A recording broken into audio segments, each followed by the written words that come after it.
শান্তি থাকবে? জান্নাতের মধ্যে জান্নাতীদের পরিতাপ করার মতো, আফসোস করার মতো কোনো বিষয় থাকবে? থাকবে না। কিন্তু আমি বলবো, হ্যাঁ, যারা জান্নাতে যাওয়ার মতো সুযোগ তৌফিক অর্জন করতে পারবে, জান্নাতের মেহমান যারা হবে, তারা জান্নাতে গিয়েও একটা ব্যাপারে, একটা জিনিসের ব্যাপারে পরিতাপ করতে থাকবে, আফসোস করতে থাকবে। সে ব্যাপারটা কি? قال رسول الله صلى الله عليه وسلم ليس يتحسر أهل الجنة الجنة إلا على ساعة مرت بهم لم يذكروا الله تعالى فيها أو كما قال عليه الصلاة والسلام। বাবাজিরা আমার, বন্ধুরা আমার, লক্ষ্য করে শুনুন, নবী মুহাম্মদুর রাসূলুল্লাহ সাল্লাল্লাহু আলাইহি ওয়াসাল্লাম ফরমান, যারা জান্নাতে যাওয়ার মতো সুনসিব সৌভাগ্য অর্জন করবে, হাসরের ময়দানে ফয়সালার পরে যারা জান্নাতবাসী হবে, জান্নাতবাসীদের জান্নাতের মধ্যে আফসোস করার মতো, পরিতাপ করার মতো কোনো জিনিস থাকবে না, এমন কোনো বিষয় থাকবে না যে তাদেরকে জান্নাতে গিয়ে আফসোস করতে হবে। কারণ জান্নাতের নাজ নেয়ামতের কোনো কমতি থাকবে না, জান্নাতের নেয়ামতের কোনো ঘাটতি থাকবে না। বরঞ্চ জান্নাতের ভিতরে বান্দা বান্দি যখন কোনো কিছু পাওয়ার কামনা করবে, আশা করবে, চাইতে হবে না, মুখ ফুটে বলার প্রয়োজন পড়বে না। জান্নাত তো এমন একটা স্থান, বান্দা বান্দি যখন মনে মনে পরিকল্পনা করবে, হায় এই নেয়ামতটা যদি আমি এখন খেতে পারতাম, আমার সামনে হাজির হতো, এই জল্পনা কল্পনা যখন অন্তরের মধ্যে চলবে, সাথে সাথে তার কাঙ্ক্ষিত ওই নেয়ামতটা তার সামনে হাজির হয়ে যাবে। বলেন সুবহানাল্লাহ। তো এত সব নেয়ামত, এত সুন্দর ব্যবস্থাপনা থাকার পরে আল্লাহ রাসূল ফরমান, লাইসা ইয়াতাহাসসারু আহলুল জান্নাহ, জান্নাতবাসীদের আফসোস করার মতো, পরিতাপ করার মতো জান্নাতের মধ্যে কোনো জিনিস, কোনো বিষয় থাকবে না। কিন্তু বাবাজিরা আমার, আল্লাহর নবী ফরমান যে হ্যাঁ, এই জান্নাতীরা এত সুখ শান্তি পাওয়ার পরেও এই জান্নাতি মানুষগুলো জান্নাতের মধ্যে একটা জিনিস নিয়ে আক্ষেপ করবে, শুধু একটা জিনিস। ওই জিনিস কি? আল্লাহ রাসূল ফরমান, ওটা হলো ইল্লা আলা সাআতিন মাররাত বিহিম লাম ইয়াযকুরুল্লাহ তাআলা ফিহা। আরে এখন তো বুঝে আসে না, যখন বুঝে আসবে বাবাজিরা আমার, তখন বুঝে আসলেও আর কাজ করার সময় কারো থাকবে না। থাকবে নেই বলেন? এখন বুঝে আসে না। ও বাবাজিরা আমার, এই সময়টা তোমার কত বড় দামি সময়, তোমার আমার জিন্দেগির একটা মুহূর্ত সময় কত বড় দামি সময়। এখন তো বাবা বুঝে আসবে না, কিন্তু যখন বুঝে আসবে তখন আর কিছু করার সুযোগও থাকবে না। কি বলেন, থাকবে নি? আল্লাহ রাসূল ফরমান, এই জান্নাতীরা জান্নাতীর মধ্যে একটা বিষয় নিয়ে আক্ষেপ করবে, শুধু একটা বিষয়। ও আল্লাহর বান্দা বান্দিরা শুনে রাখো, সেই বিষয়টা কি? সেই বিষয়টা হলো আপনার আমার জীবনের মূল্যবান সময়, যে সময়টা আমরা দুনিয়ার ফালতু কাজের মধ্যে, বেহুদা কাজের মধ্যে নষ্ট করে দিচ্ছি। আছে না? দেখেন না গিয়া চার দোকানগুলোর ভিতরে, রাস্তায় যে দোকানপাটগুলো বসছে, ওখানে দেখেন মানুষের ভিড়, আর এখানে প্যান্ডেল ফাঁকা। আমি বলতে চাই বাবাজিরা আমার, সময় থাকতে হুঁশে আসতে হবে। হুঁশের নাম মানুষ। যার আছে হুঁশ সেই হলো মানুষ। বেহুশের নাম মানুষ না। বেহুশ ব্যক্তিকে কেউ মানুষ বলে না। মানুষ হইতে হলে হুঁশ লাগবে। হুঁশ জ্ঞানের সাথে চলতে হবে। আমাকে হুঁশ করে কথা বলতে হবে। আমাকে হুঁশ জ্ঞানের সাথে দুনিয়ার কাজকর্মগুলো সমাধান দিতে হবে। নতুবা আমি দুনিয়ার জিন্দেগিতেও লাঞ্ছিত হব, আর আখিরাতের জীবনেও আমি লাঞ্ছিত হব। বাবাজিরা আমার, আল্লাহর নবী ফরমান, কোন জিনিসটা নিয়ে জান্নাতীরা আফসোস করবেন? বলতেছিলাম বাবাজিরা আমার, যে সময়টা এখন গল্প করে নষ্ট করে দিচ্ছি, যে সময়টা অলসতার সাথে অলসভাবে পার করে দিচ্ছি, বাবাজিরা আমার, আপনার আমার 80 বছর 100 বছরের হায়াতে জিন্দেগি আল্লাহ পাক রব্বুল আলামিন খেয়াল তামাশার জন্য দেন নাই। এটা হলো আপনার আমার জীবনের পুঁজি। 100 বছরের পুঁজি দিয়ে আপনাকে দুনিয়াতে পাঠাইলো, 80 বছরের পুঁজি দিয়ে আপনাকে আমাকে দুনিয়াতে পাঠাইলো। কাল হাসরের ময়দানে আল্লাহর কাছে জবাবদিহি করতে হবে। ও আল্লাহর বান্দা, তোমার আল্লাহর দেওয়াই নেয়ামত 80 বছর 100 বছর, এই 100 বছরের হায়াতে জিন্দেগি তুমি কিভাবে খরচা করলা? আরে এখনো হুঁশে আসে না, এখনো বুঝে আসে না। এই কোরআনের মজলিস এখানে আগামী দিন থাকবে না। এই কোরআনের মজলিস 12টার মধ্যে শেষ হয়ে যাবে। এই জান্নাতের মজলিস 12টার মধ্যে শেষ হয়ে যাবে। আগামী দিন চেষ্টা করলেও এখানে এই প্যান্ডেলের নিচে আপনি বসতে পারবেন না। পারবেন নি? কি বলেন? পারবেন না। এজন্য আসেন বাবাজিরা আমার, দোকানের মধ্যে, রাস্তার মধ্যে, বাড়ির মধ্যে যারা আছেন, জান্নাতের মজলিসে বসেন। আল্লাহ পাক রব্বুল আলামিনের দরবারে এই মজলিসের অনেক দাম, অনেক দাম।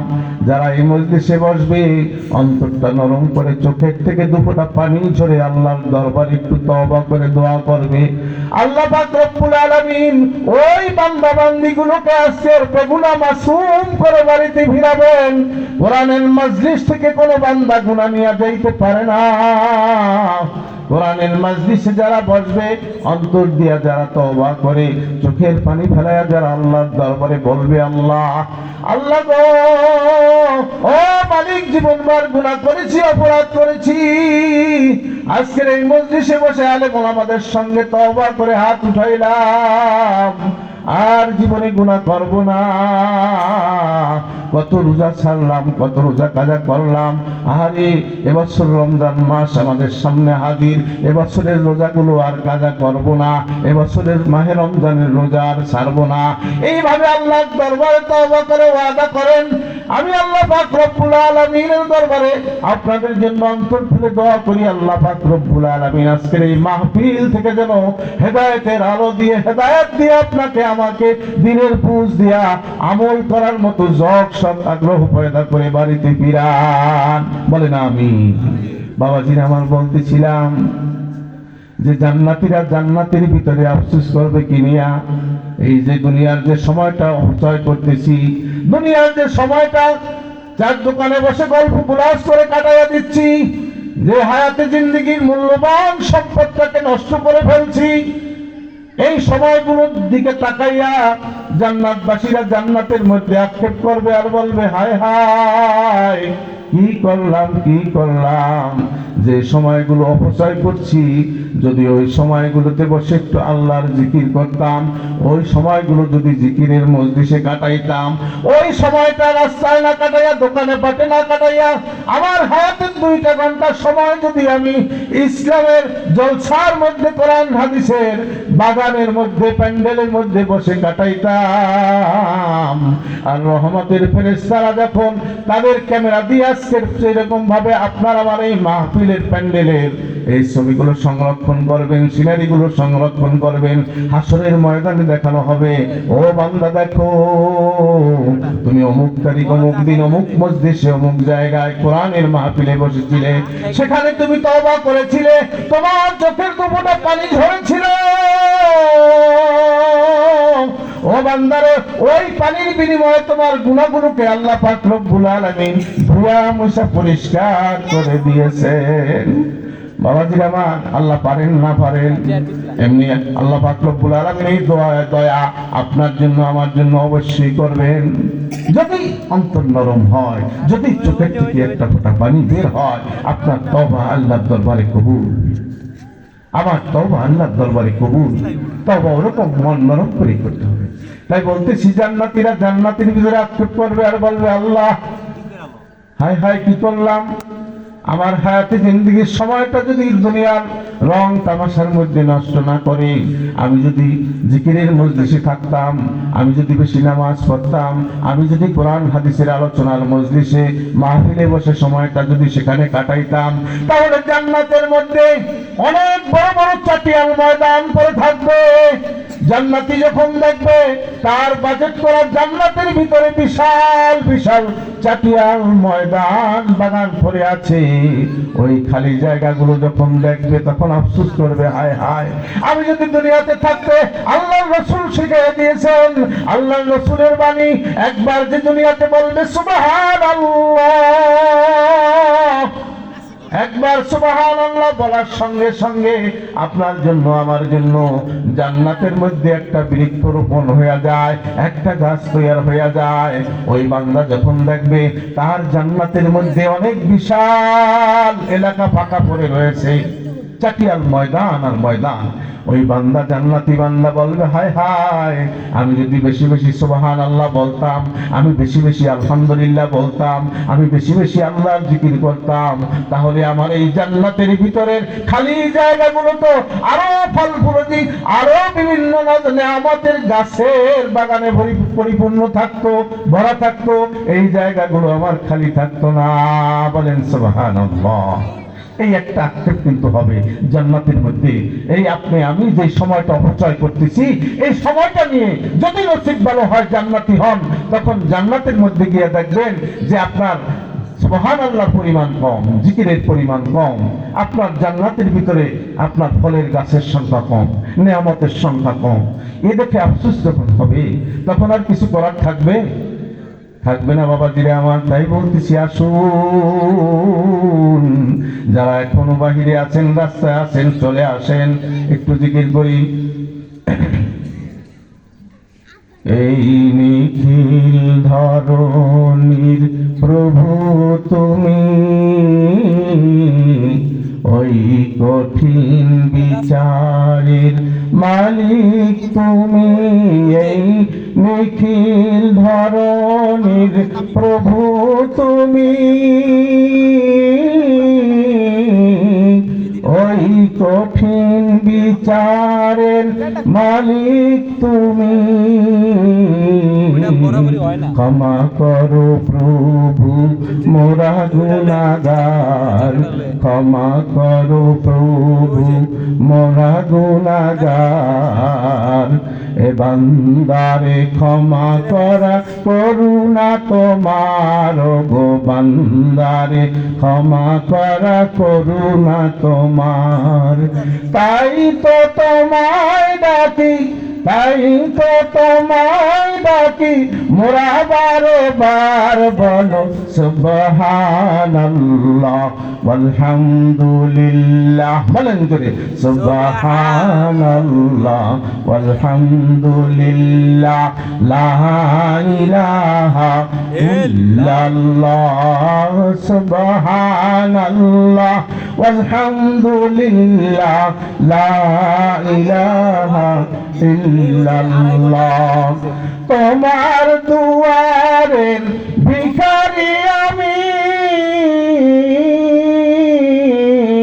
তোমার করুণা ভিক্ষা চাহি, ওগো তোমার দুয়ারের ভিখারি আমি,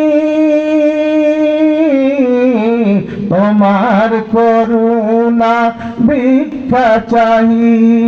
ক্ষমা করো প্রভু মোরা গুনাহগার, তাই তো তোমায় ডাকি, তাই তো তোমায় ডাকি, মোরা বারে বার বলো সুবহানাল্লাহ ওয়ালহামদুলিল্লাহ লা ইলাহা ইল্লাল্লাহ সুবহানাল্লাহ ওয়ালহামদুলিল্লাহ লা ইলাহা ইল্লাল্লাহ লা ইলাহা ইল্লাল্লাহ লা ইলাহা ইল্লাল্লাহ।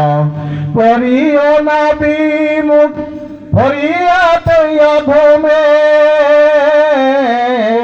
করিও নবী মুখ ফরিয়াতে অধমের, আজিকার পুণ্যময় জান্নাতি বাগানে, আজিকার পুণ্যময় জান্নাতি বাগানে।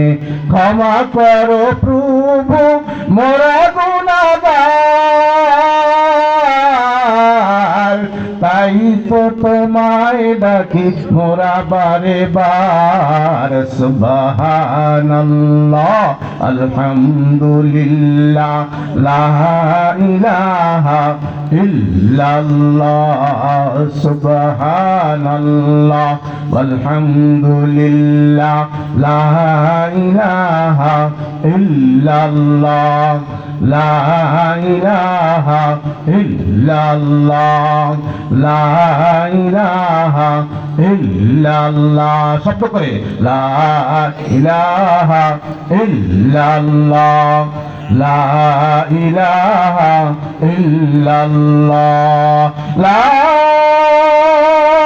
ইলাহা ইল্লাল্লাহু মুহাম্মাদুর রাসূলুল্লাহ সাল্লাল্লাহু আলাইহি ওয়াসাল্লাম। আমি যে হাদিসটা পাঠ করেছিলাম, قال رسول الله صلى الله عليه وسلم من صام رمضان وقامه إيمانا واحتسابا غفر له ما تقدم من ذنبه। আল্লাহ রসুল ফরমান, এই মাহে রমজানে ফজিলত সম্পর্কে, যে মাস একটি বছর আমরা দীর্ঘ অপেক্ষা ছিলাম যে মাসের জন্য, যে মাস আমাদের দ্বার প্রান্তে হাজির হয়ে গিয়েছে, এই মাসের ফজিলত আল্লাহ রসুল ফরমান, এই মাসের লাভ কি, এই মাসটি আল্লাহ কেন দিলেন? আমি বলেছিলাম বাবাজিরা আমার, এই মাসটি আপনাকে আমাকে কেন দিয়েছেন মনে আছে? কি বলেছিলাম? তাকওয়া অর্জন করার জন্য। কিসের জন্য দিয়েছেন? মুসলমানদেরকে তাকওয়া অর্জন করার জন্য, আল্লাহর ভয় অন্তরে ফিট করার জন্য। এই মাসে আল্লাহ আমাদেরকে কি দিবেন? এই মাসে আল্লাহ পাক রব্বুল আলামিন যখন বান্দা বান্দিগুলো দিনের বেলায় মাহে রমজানের রোজা রাখবে, বান্দা বান্দিগুলো যখন সারাদিন যখন মাহে রমজানের রোজা রাখিয়া রাত্রে যখন কিয়াম করতে শুরু করবে, রাত্রে যখন তারাবি নামাজে দাঁড়িয়ে যাবে, তারাবি নামাজগুলো সঠিকভাবে আদায় করবে, আল্লাহ রসুল ফরমান যে আল্লাহ পাক রব্বুল আলামিনের তরফ থেকে ঘোষণা আল্লাহ রসুল শোনায়া দেন যে, ও ইমানদার, আল্লাহর বান্দা বান্দিরা শুনে রাখো, মাহে রমজানের রোজা যখন শুরু করবা আর তারাবি নামাজগুলো শুরু করে দিবা, এই দুইটা কাজ যখন তোমাদের মাহে রমজানে হবে, আল্লাহ পাক রব্বুল আলামিনের তরফ থেকে খুশখবরি আল্লাহ রসুল জানান, তো আল্লাহ পাক রব্বুল আলামিন গুফিরা লাহু মা তাকাদ্দামা মিন যামবি, প্রতিটা বান্দা বান্দির পিছনের জিন্দেগীর সমস্ত গুনাহগুলো মাফ করে দিবেন। লাভ না লস? কেন দিলেন মাহে রমজান? কি লাভ হবে মাহে রমজানে রোজা রাখলে? কি লাভ হবে তারাবি নামাজ আদায় করলে? দুইটা কাজ যে করবে আল্লাহ রসুল ফরমান যে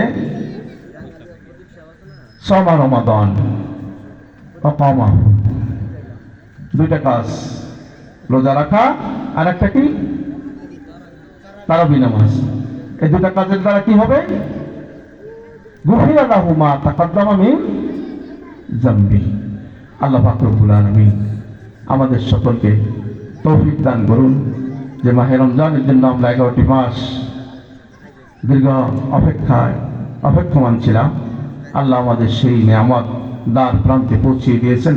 আল্লাহর কাছে দোয়া করি, আল্লাহ এই সামনে এত কাছাকাছি পৌঁছে দিয়ে আল্লাহ আমাদের কেউকে মাহে রমজানের রহমত, মাগফিরাত, নাজাত নসিব না করে আমাদেরকে কাউকে তুমি নিও না আল্লাহ, আমাদেরকে বঞ্চিত করেও না। আল্লাহুম্মা বারিক লানা ফি রজবা ওয়া শাবান ওয়া বাল্লিগনা রমাদান। দোয়া করি এই গোরস্থানে যে সমস্ত আল্লাহর বান্দিরা শাহিদ আছেন, আল্লাহ সকলকে আজকের এই কোরআনের বরকতে, এই কোরআন হাদিসের এই মাহফিলের উছিলায় এখানে আলেম ওলামারা দোয়া করবেন, এই দোয়ার উছিলায় যেন এই গোরস্থানকে আল্লাহ জান্নাতের বাগান বানিয়ে দেন। সকলকে আল্লাহ মাফ করুন, বলেন আমিন। আখির দাওয়ানা আলহামদুলিল্লাহি রাব্বিল আলামিন। আলহামদুলিল্লাহ। হযরত